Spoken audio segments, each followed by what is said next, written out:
Let's prepare as we listen and meditate upon His Word about the text mentioned by Jeremiah and the one written by Paul in Colossians chapter 2. But before that, how many of you nakabisita ni ining parola dito sa Cape San Agustin Eco Park in General Santos, Governor Generoso, Davao Oriental? How many of you? Can you raise your hand? Uy, gamay, ready ay? Huwag kayong dayuhan sa sarili niyong bayan. Actually, this is a very beautiful place, and that was built in 1938, just to remind everyone. This is being placed at the eastern border precisely because kadtong mag-agi nga mga vessel around that eastern board going to the Pacific, di gyud sila masangyad niya dapita. Kay mao man ni ang passage going out and going in to Davao City. So, pinaka-importante, but dili ni basta-basta ibutang lang ning lighthouse or parola. Basically, this is being placed in a solid, a very strong, and an ancient foundation, meaning undergo yun nindot kayong assessment to make it sure kung kusog man doon yung mga bagyo, di yun siya maguba. And what makes the lighthouse more impactful is not just the structure, kanang puti diya nga nagpurma, but it is the light that shines in the evening. Kasagaran magud mo adto ta didto kadang gabi buntag. So dili na to ma-appreciate ang kakusog sa suga. But if you notice, during the night time, even at the very foggy situations, the light diha sa lighthouse will shine that it send out a powerful beam to remind everyone that this is a place nga dili gud pwede magpaduol ang mga barko kay masangyad sila.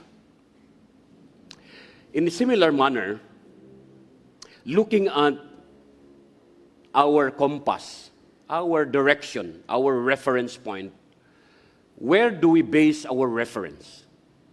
Kitang mga Kristohanon, we need to go back to the basic, similar to this, a reminder that it is a warning, at the same time, a guide for us, at the same time, a landmark and a visual reference to all of us today. In similar manner, similar to the Word of God, it is a solid foundation for our lives. And it is really useful, a lighthouse for your spiritual journey. According to 2 Timothy chapter 3, verses 16 to 17, which is very common, but I'd like to re-emphasize in this, that all Scripture has given inspirations by God, and it is used for teaching, it is used for rebuking, it is used for correcting and training in righteousness, so that the man of God, including you and me, will be thoroughly equipped for every good work. And that is the design of God. The faith across generations, atong gidisenyo kani, or the church has coming out with a good theme para niining faith across generations. Basically, because we want to ensure that the faith that we receive from the Lord, we will be intentionally passing this to the next generations, to our children, and to the children's children. And I'm so blessed, ladies and gentlemen, just to tell you about katong bag-o nga wala pa makaanhi kayo, wala pa makasinati dire. But I'd like to recognize the pioneers of Tagum Alliance Gospel Church, all for God's glory and honor. Mr. and Mrs. Roberto and Lourdes Arce. Kaya pala kong tindog pa, ma. This is part of our Family Day celebration. Just to tell everyone na, salamat pa, ma. These are one of the example of faith that is passed through generations. Sila ang mga pioneer. Gipasa sa ilang mga anak. Muna ning si Joy. O karon ang akong mga anak naa. We are praying that their children will also serve Tangsi if ever they are here, so that the generations nga nagapadayon pagpasa ngadto sa succeeding generations to come. Maybe some of us na diri, nakita na ko, Garcia family, Minis family, and those who are na ay mga lolo, anak, apo, apo sa apo, and that is basically, if you look at the purpose of coming out with this theme, faith across generations, is that kaning pagtuo nga atong natagamtaman karon, natong nadawat karon, or atong na-enjoy karon, was all passed on. If we put the reference on Kamakop, Kamakop, gipadala ra pud ni sa CMA from the US. And from that CMA from the US, in the case of Albert Benjamin Simpson, the author or the founder of CMA, iya po ning nakuha ang iyang pagtuo sa previous pa nga nagpadala kaniya og buwali o nagpadala kaniya og pagtuo. Hangtod nga napasa kini from previous generations. We don't have records of the 15th or 16th century believers, but kabalutang kadtong mga 19th century or 18th century, 19th century, 20th century, and the next centuries to come, kabalutang kaning faith nga atong gipugngan o kaning faith nga atong gibarugan karon, kabalog nga kani is subay sa balaod o kasulatan nga gisulat sa Ginoo. Dili lang ni traditional nga ato lang gi-pass on from one generation to generations. That is basically, we need to be intentionally and consistently pass our spiritual belief, spiritual values, practices from one generation to the next.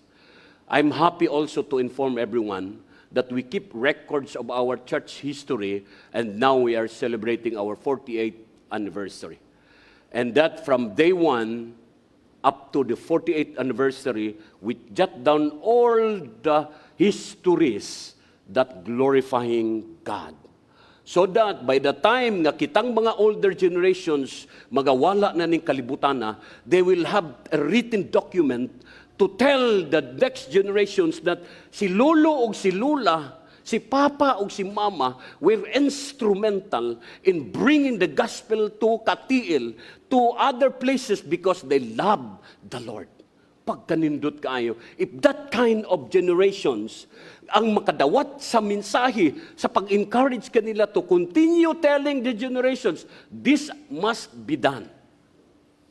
And this basically, gisugdan ni atong duha ka Domingo, faith that lasts across generations, shared to us by Pastor Ken, and today, last Sunday, is talk about the living out the sincere faith of Ford. From Loy to Eunice to Timothy. Akong pangita gyud og kinsa maning bana ni Loy ug bana ni Eunice nganong wa man gisuwat sa Biblia. Ngano rag yung si Eunice, si Loy rag yung si Eunice.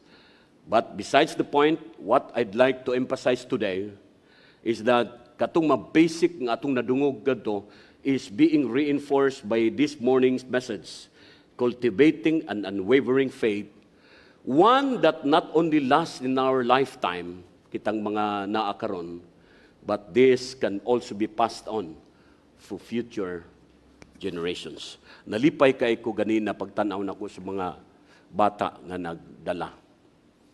Lord, if the average of the church is below 35, we have a better future of our church. Especially kung ma-develop ang mga bata na after kani mga malam matapos na sa ilang termino sa pagkanta, another generations will come and serve the Lord with the heart yun sa pagpadayon sa pagpangalagad. And it is a privilege for Tagsi that we have statistically an average of 34 age, meaning gikan sa 0 age ngadto sa pinakatigulang, we have younger generations in our church. Usa kini timailhan nga growing biologically and in number ang iglesia. Tungod ni ini, atong tan-awon ang atong obligasyon unsa maning rooted in the past and growing in the future. That was our reference was based on Jeremiah chapter 6 and Colossians chapter 2 verses 6 to 10. To give you the background before we delve deeper into this message, unsa man ang giingon nga rooted in the past, Kining rooted in the past, sumala pa sa panahon ni Prophet Jeremiah. Si Prophet Jeremiah, usak kini ka banggiitan nga propeta, pero gitawag niya siya weeping prophet. Siguro sa bata pa ta, kadungog ta nga si Jeremiah is a weeping prophet. Si Jeremiah was considered a weeping prophet not because hilakon lang yun siya, but ang iyang paghilak, nakita niya unsa ka sinsiro ang iyang pagampo nga kining mga Israelites nga unta nakakita sa gahom sa Dios, nakakita sa provision sa Ginoo, unta ilang ipadayon kini sa ngadto sa mga bata ug ingnon nila nga kining tao o kaning Ginoo nga atong among gialagaran mga anak, mga apo, inyong ipadayon kini kay gamhanan siya. Mao ni iyang gisulat. Verse 6 of chapter 16, or verse 16 of chapter 6. This is what the Lord says, tungod kay siya propeta. Stand at the crossroad and look. Ask for the ancient path. Ask where the good way is, and walk in it, and you will find rest for your soul. Nindot kaayo ang plano sa Ginoo. Kitang mga Kristohanon, labi na ang mga anak, if they enjoy the comfort of life, usahay mangita pa na sila og better than what they are receiving. Because of that entitlement, mangita na sila og mas lalong pa nga ilahang ginapangita.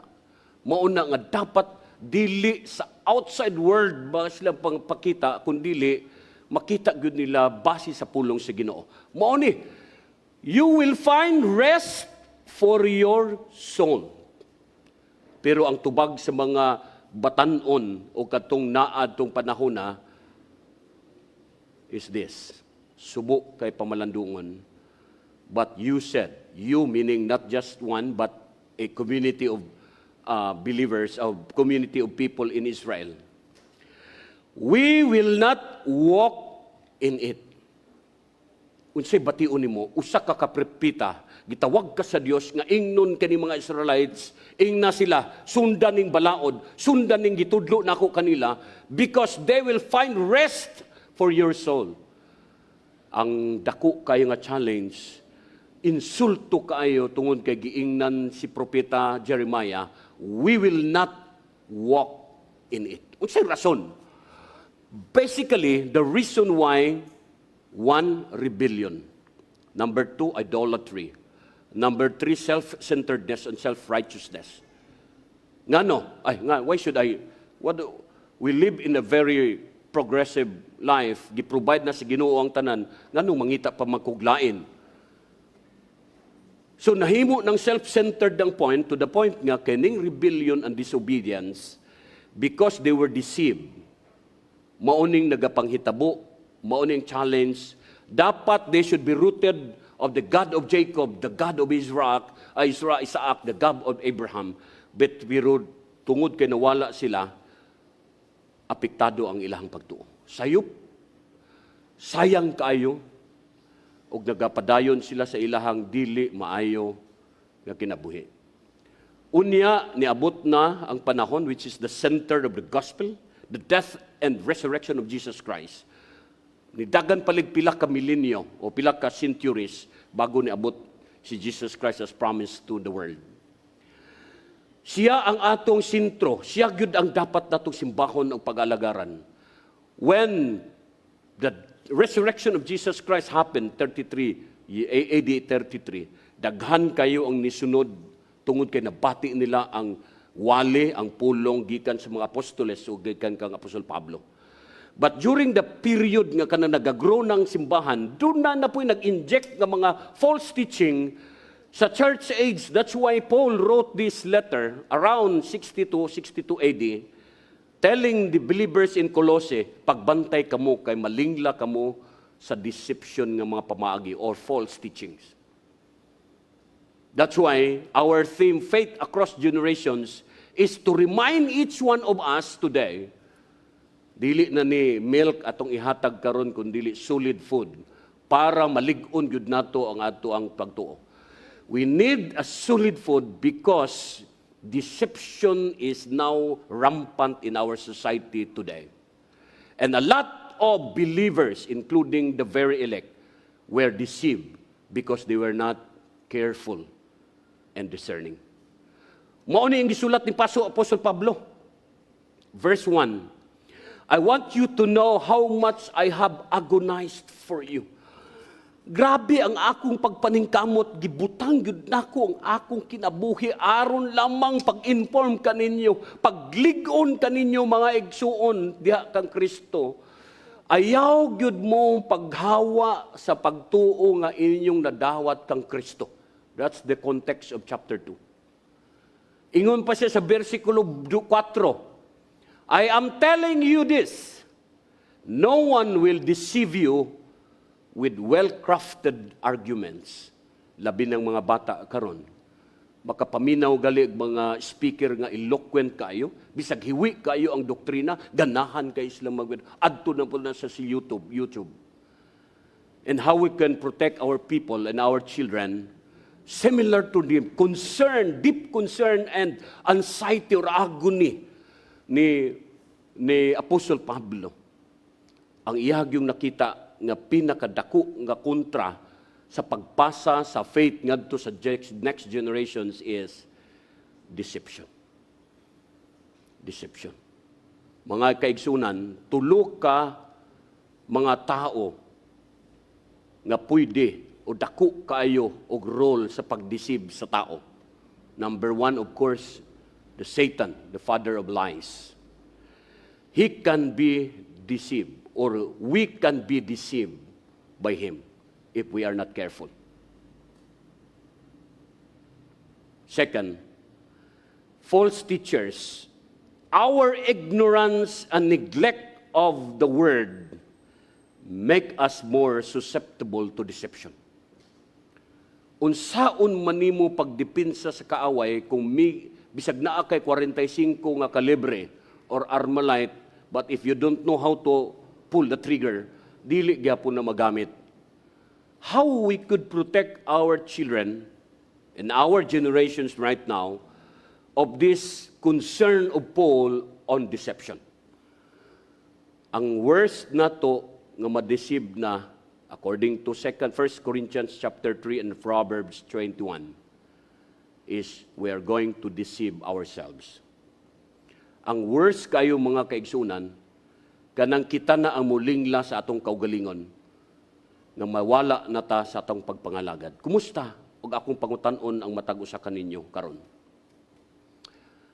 How to keep your faith strong in the Lord in spite of so many distractions that is happening today. Kumusta ang atong mga anak? Kumusta ang atong mga apo? Are we assured that the faith that we have is very clear nga napasag yung sabtan nila, so that when we are gone, kitang mga older generations, makapadayon sila sa pagpangalaga diha kanimo. And how do we stay true and how we keep our faith strong in the Lord? I will try to present to you or share to you 4 keys to an unwavering faith based on Colossians chapter 2, verses 6 to 10, which is the center of our meditation today. Number 1, in all of this, faith across generations, wala na'y lain gyud nga mapuli, gawas ra gyud masintro ang atong tanan kang Hesus. That is point number 1. Make Jesus the unwavering foundation of your faith. Ayaw gyud tuguti nga katong pagdawat nimo kang Kristo, mawala lang to. Ug naa na po'y challenge, mudawat na po ka sa Ginoo. Pag naa na po'y crusade, mudawat na po ka sa Ginoo. Pasabot, wala ni mo masabti ang very strong yun nga foundation diha kang Christ. Let's take a look at Colossians chapter 2, verse 6. So then, just as you receive, meaning receive nga kanang kalkahon diha is past tense. Meaning, dawat nagyud ta daan sa Ginoo. Bago ta mo padayon sa pagpangalagad kaniya, we have to surrender our entire life to Jesus.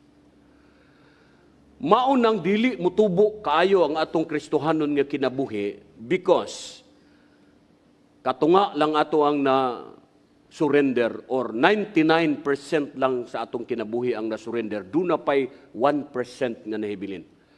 Kanang 1% mo na'y kuy-kuyon sa yawa, aron mo doubt kata sa atong pagtuo diya sa Ginoo. Basically, dili ka maka-move forward to continue to serve the Lord, to continue to walk with the Lord, kung dili klaro ang imong pagdawat sa Ginoo. Again, mga igsuon, brothers and sisters, nga naa diri karon o katong mga bata nga naa diri. I will reiterate this. Ensure that you understand fully your salvation in the Lord. Klaruha gyud bago ta manguli niining simbahan after this worship. Klaruha gyud kung nasabtan ba gyud nimo ang kalungasan. Kay mag-useless ka itong maghisguta o continue to live your lives in Him if you don't understand the basic foundation of your Christian faith and salvation in the Lord. Basic, number one, surrender your life 100% to God because He is the solid ground. He is the unwavering faith, foundation of your faith. That is where your faith is built on. Walay lain nga atong patukuranan si Ginoong Hesukristo lamang. Second, according to Paul, true spiritual growth is a deeper and more consistent commitment to Christ alone. Wala na lain. Wala na lain. O kung klaro na nga atong kaluwasan, nasabtan nato ang atong role as believers in the Lord, then we need to be consistent to live out our faith according to His Word. Because your unwavering faith is the most powerful example for your children to follow. Mga ginikanan, mga apuhan nga niya karon. If God will ask you today, is your faith a most powerful example for your children and grandchildren to follow? Mga ginikanan nga niya karon. Before tan-aw na atong mga anak, pangutanon sa nato atong kaugalingon. Am I living a good example? A powerful example that I have so that my children will follow the footsteps that I have. Few weeks ago, I'd like to share some of this. Reflecting on this message, I asked my kids, Nak, my personal question to you, si RJ o si Jed. Nasabtan ba ninyo ang kaluwasan nga inyong nadawat gikan sa Dios? Ug ikaduha, kung kuhaon nami sa imuhang mami, sa inyong mami, can you still continue to serve the Lord with the faith that you have in Christ? Nalipay ko sa ilang tubag. Ningon sila, Dad, nasabtan namo ang among pagtuo because God loves us. O kami magapadayon sa pagpangalagad kung kami na pud ang mupuli sa inyuhang pwesto. If I will ask each one of you today,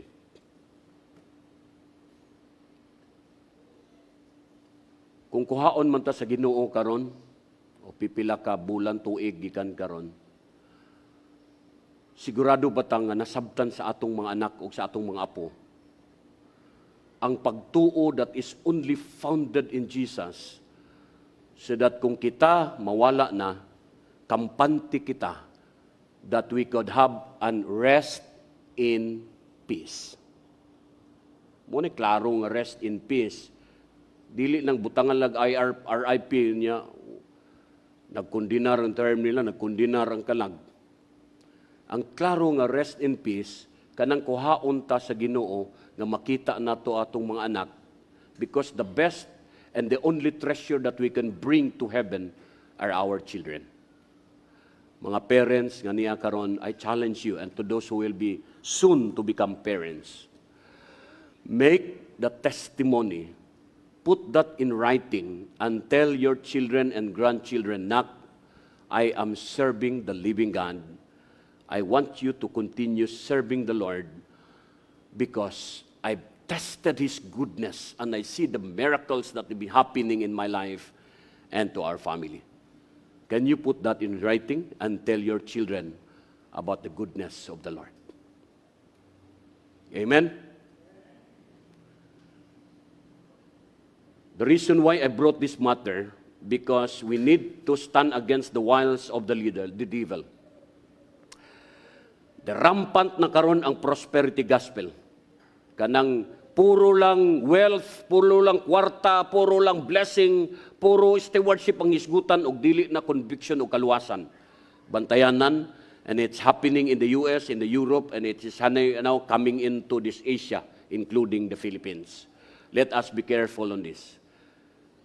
God's word is for teaching, for rebuking, for righteousness. Dili ni para lang sa prosperity ang mahitabo. Second, legalism and moralism. Basta kay maghimo lang gyud ka sa imuhang kaugalingon, luwas na ka. Wa nay Kristo, dili nagikinahanglan. Nagapanghitabo na ni karon. Number 3, universalism. Dautan ka o dili dautan, nakadawat ka sa Ginoo o dili, wala ka makadawat sa Ginoo. All of us are saved according to this doctrine. And it's happening right now. And the last is the denial of the Lordship of Christ and the Trinity. Daghan na kayo. Padulong ka dito sa Surigao, gawin dito, naananay dito, Iglesia sa Espiritu Santo. Iglesia ni Manalo.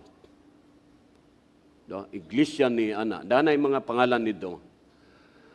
But basically they deny the Lordship of Christ. And that is point number 1 that I'd like to remind each one. Make Jesus a sure and wavering foundation of your faith.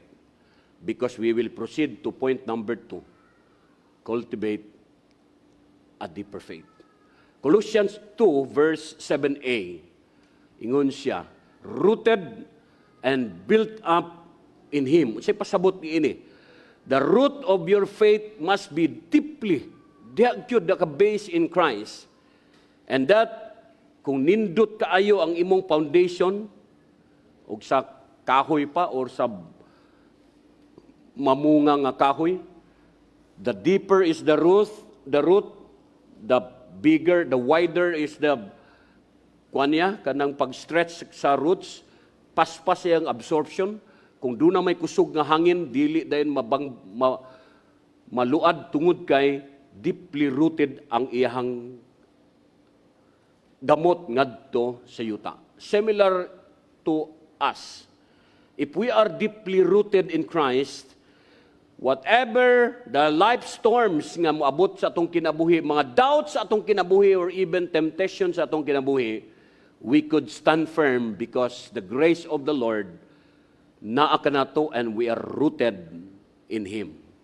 And make this faith a reality nga we need to cultivate this through a consistent prayer. Now, ang akong pangutana, do you believe the power of prayer?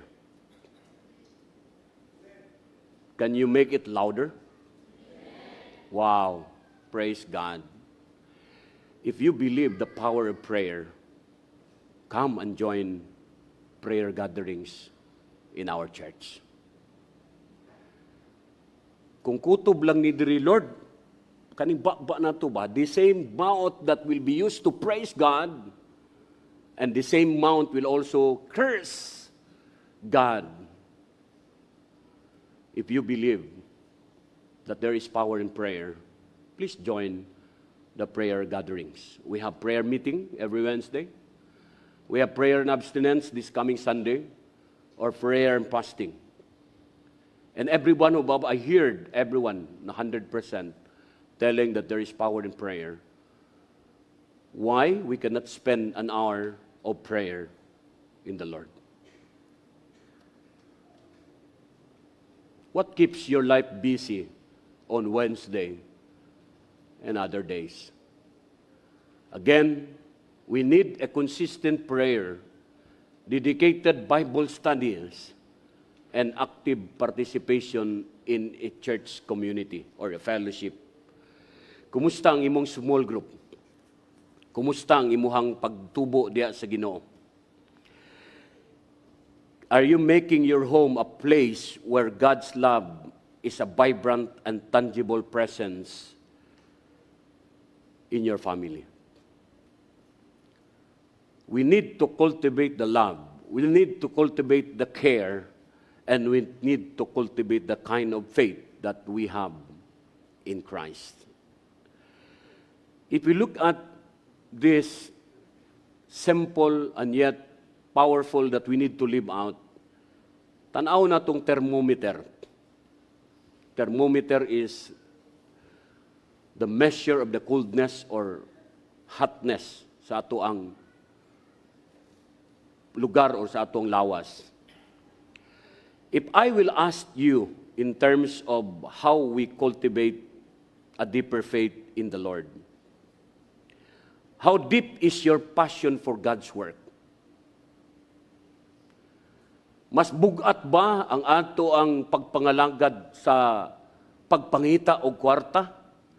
Mas bugat ba ang pagpangita og diskarte sa kinabuhi? Even Sundays and holidays, ato yung isacrifice. Usahay di na takasimba, kay unahon yun nato ang pagpangita. Unya, pila ka tuig na nilabay, wa mang yun madato. Pero Lord, dili yun ako isacrifice ning Domingo. Ginoo, pasibuan na laning nahibilin na mong 100, naigo na mo magamit sa tibuok pamilya. May na lang kay naa may kamunggay, na ay tanglad, na ay kangkong. That is basic. Pero at the end of the day, we comply according to His Word that we need to spend time in prayer. My question to you, or in worship to Him, my question to you is that how deep is your passion for God's work? Pangutan ay mong kaugalingon, Lord, in the scale of 10, asa man ko ani karon? Asa man ko ani karon? 5, 3, 7? I don't know. And the next question is that how deep is your love for God? The moment that you invest much of your time in loving God, nindot kayo nga to ang lesson sa Sunday school, loving God wholeheartedly.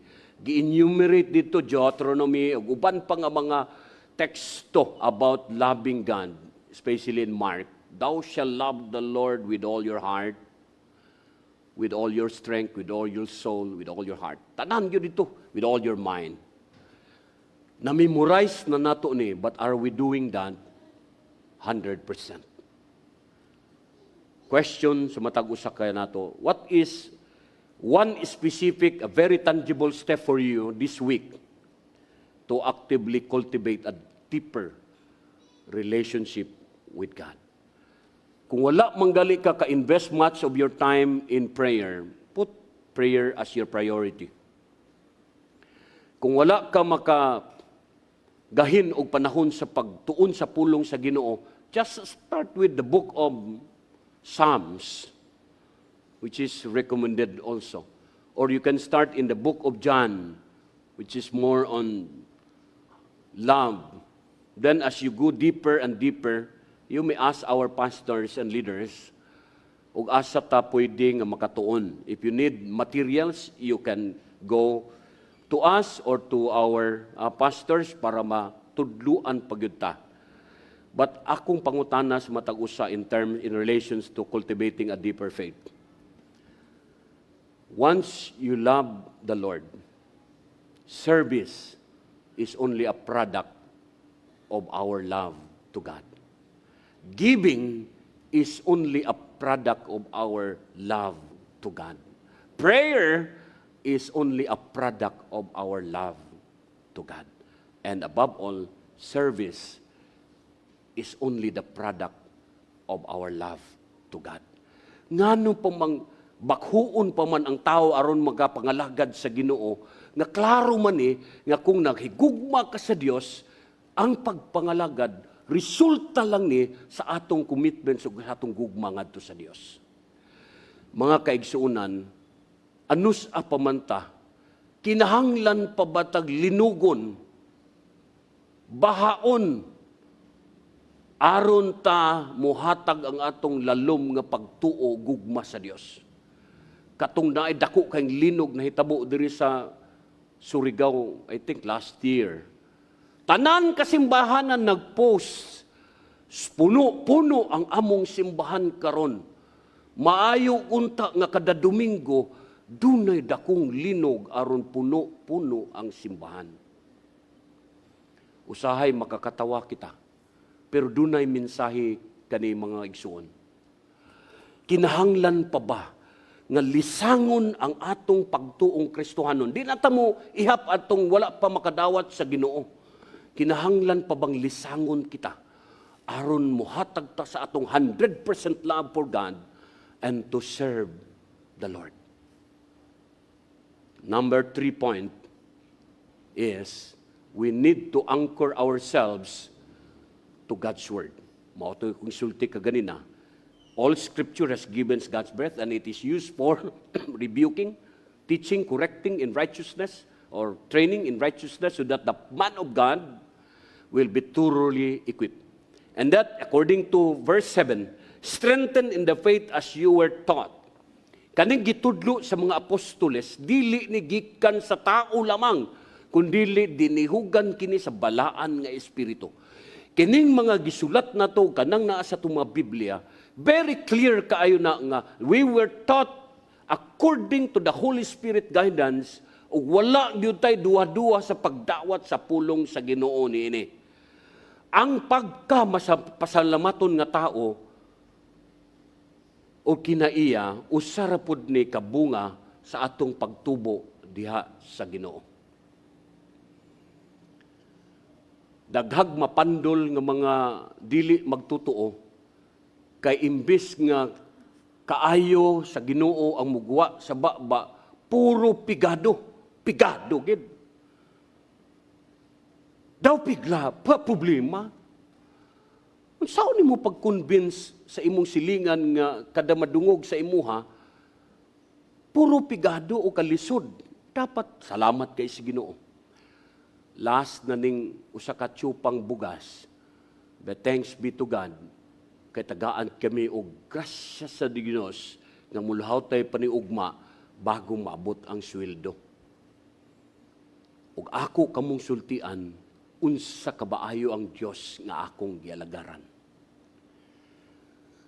Pagkanindot kaayo, if that is the kind of heart, the kind of life that is anchored in God's Word, dali ra kaayo, and we need to saturate our mind with the Scripture because God's Word is the ultimate compass and a shelter of truth against deception.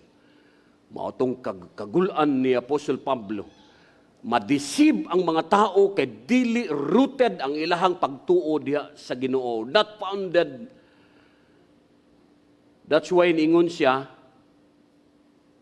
actively discern all teachings according to His Word, and everything what you hear and what you read, you have to screen according to what is written in the Bible.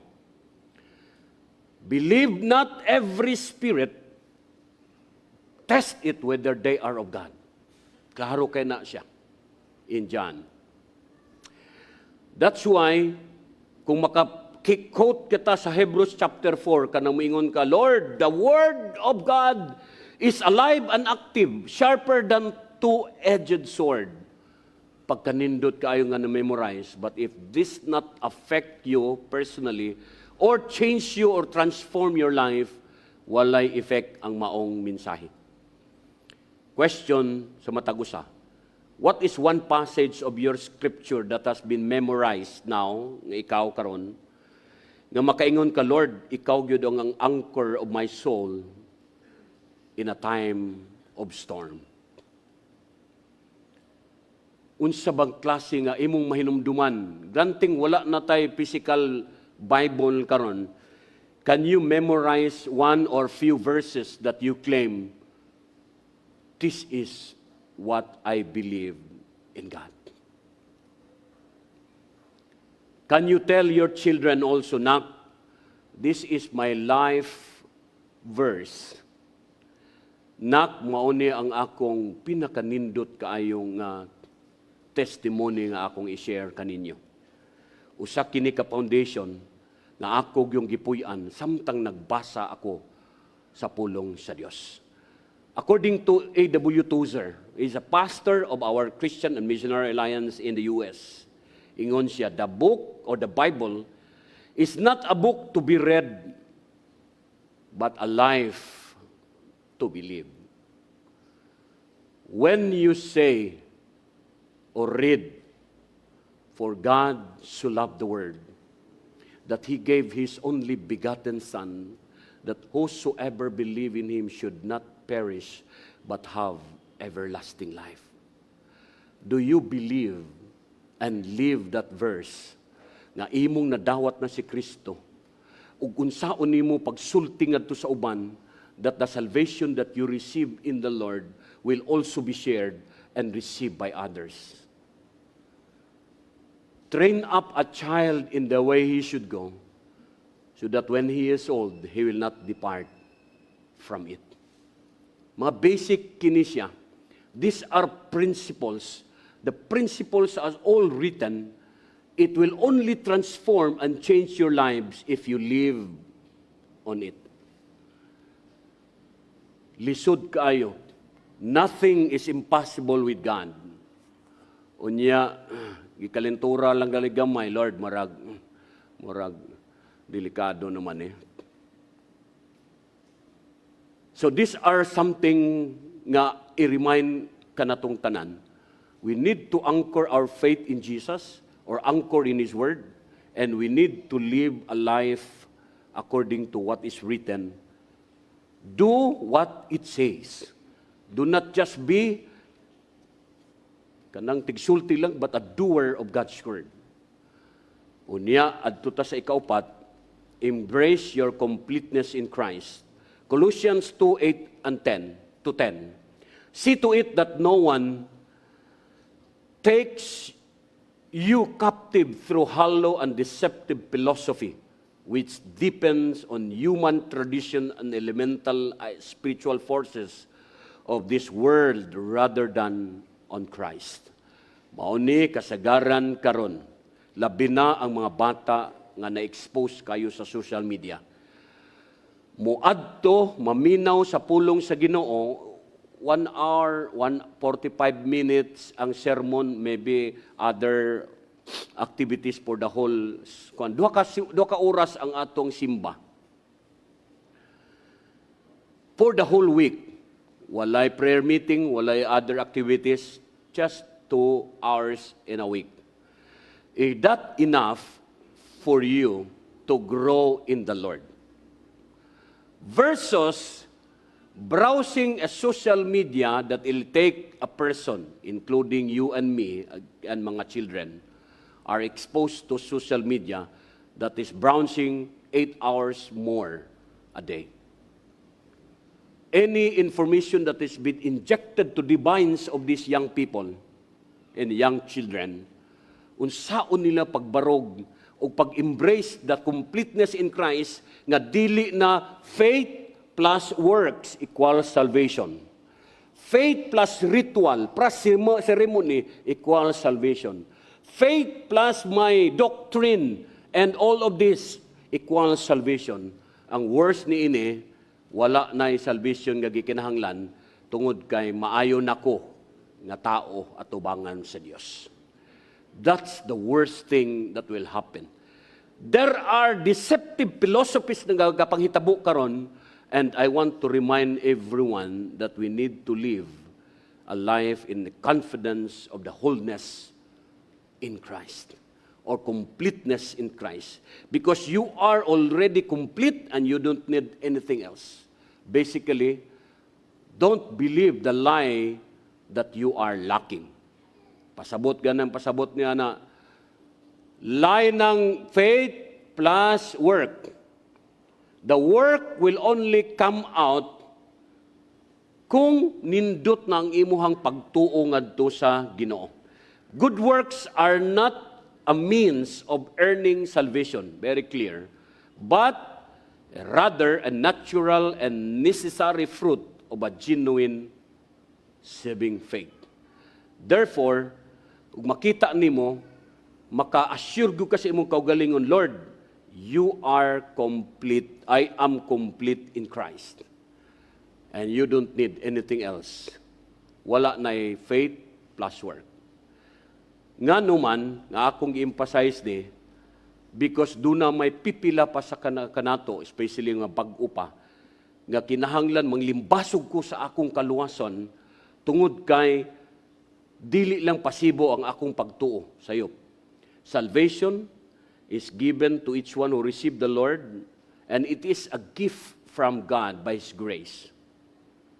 So that those who will receive Him will only base through faith, so that no one will boast. Walay angay na nga magpasigarbo tungod kay ang kaluwasan, grasya sa Ginoo nga gihatag sa mga tao, and only through faith. To summarize it all, there are 4 keys for us to have an unwavering faith. And one of those is make Jesus the unwavering foundation of your faith. Cultivate a deeper faith. Anchor yourself in God's Word. And embrace your wholeness in Christ. Basic, doctrinal, and biblical foundation of your faith. Before I end, I'd like to share with you a story of a torch bearer. This is an ancient relay race that is happened, a race that is being held at a forest instead of dito sa stadium, dito giheld kini sa forest. It is a difficult journey nga ilahang pagagian because the greatest challenge is the thick darkness of the forest. I've been to the forest. Kanang alas 12 sa udto, ug naa ka sa sulod sa forest, ngiob na kaayo. Among gakos ang dako kay nga kahoy, unom ka tao dili pa mi pasibo katong kahoy nga among napicturan. Pagsulod na mo dito, bugnaw kaayo, fresh kaayo, kay daghan kaayo ang oxygen. Nindot kaayo. But then, once it starts from 3 o'clock hangtod sa hapon, hangtod na magabi, it paspas kaayong pag-darken because baga kaayo ang mga kahoy. And that is, basically, ang challenge nila is thick darkness in the forest.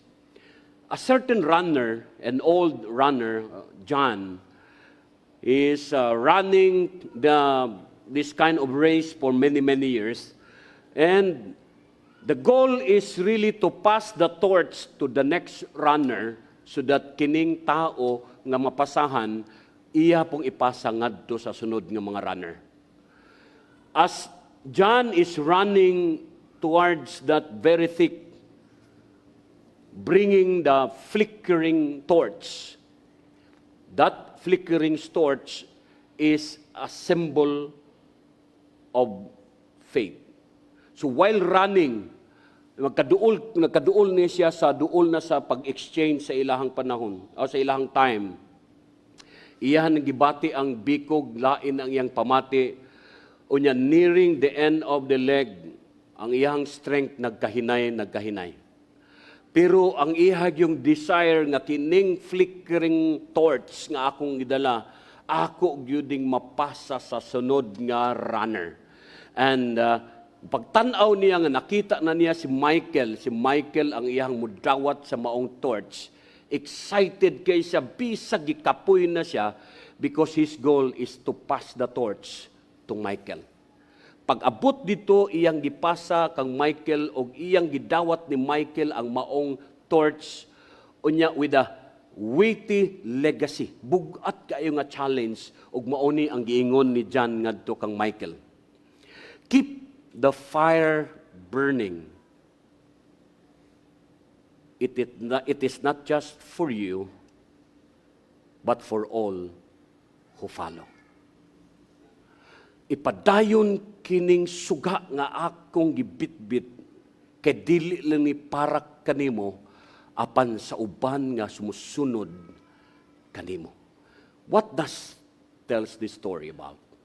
Michael grasps the torch, feeling a sense of responsibility to continue the journey and preserve the light.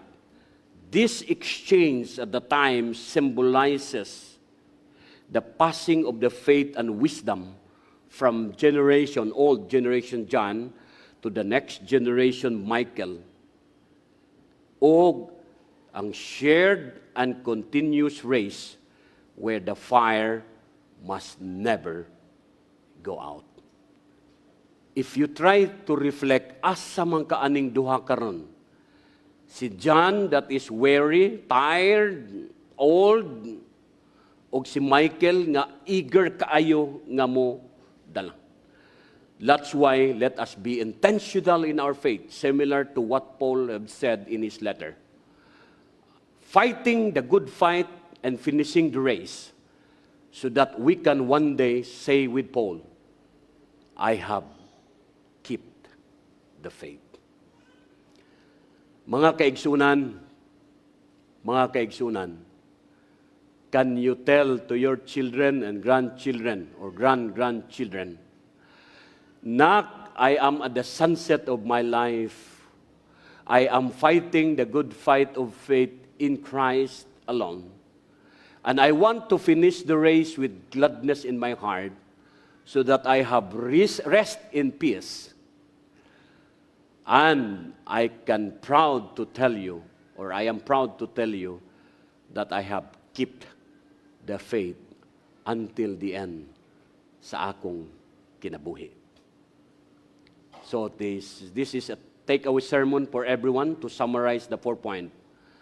To achieve an unwavering faith, embrace your wholeness in Christ by anchoring yourself in God's Word and cultivating a deeper connection and relationship with Him.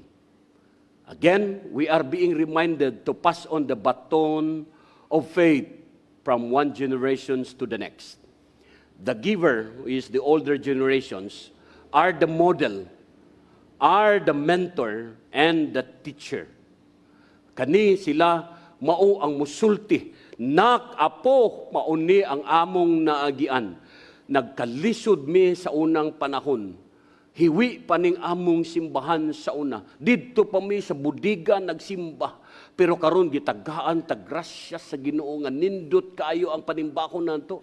Fully air conditioned because of God's grace that is happening and is working in Tagum Alliance Gospel Church.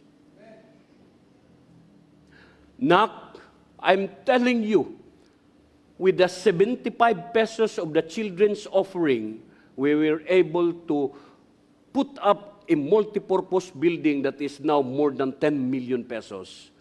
We don't know where these resources came from. It is only by God's grace na iyang gipahan ay ang tanan tungod kay maayo ang Ginoo kanako. Nak, 20,000 ra ang income sa tagsi sa una kada buwan. Unya ang bayro nun 22 ngadto sa 25. Dunay mga panahon nga usahay i-defer na mo ang bayad sa daniko tungod kay wala ikabayad ang simbahan. Pero karon gipanalanginan pag-ayo ang aktong iglesia tungod sa faithful believers and leaders of the church that are serving not only for men but for God. And the challenge to the receiver, you should be a listener. You should be a learner, and you will be the one to embrace that baton of faith nga gihatag kaninyo, and that is your responsibility to understand fully and wholeheartedly nga mauni ang dapat na kong himuon as I receive the baton of faith from the older generations, so that kung kami na ang magsunod, we will continue for the next several years of serving the Lord, because we keep the fire burning. And it is not just for you and me, for the next children and grandchildren to follow your footsteps because of your faith in the Lord. Thank you, and God bless you all.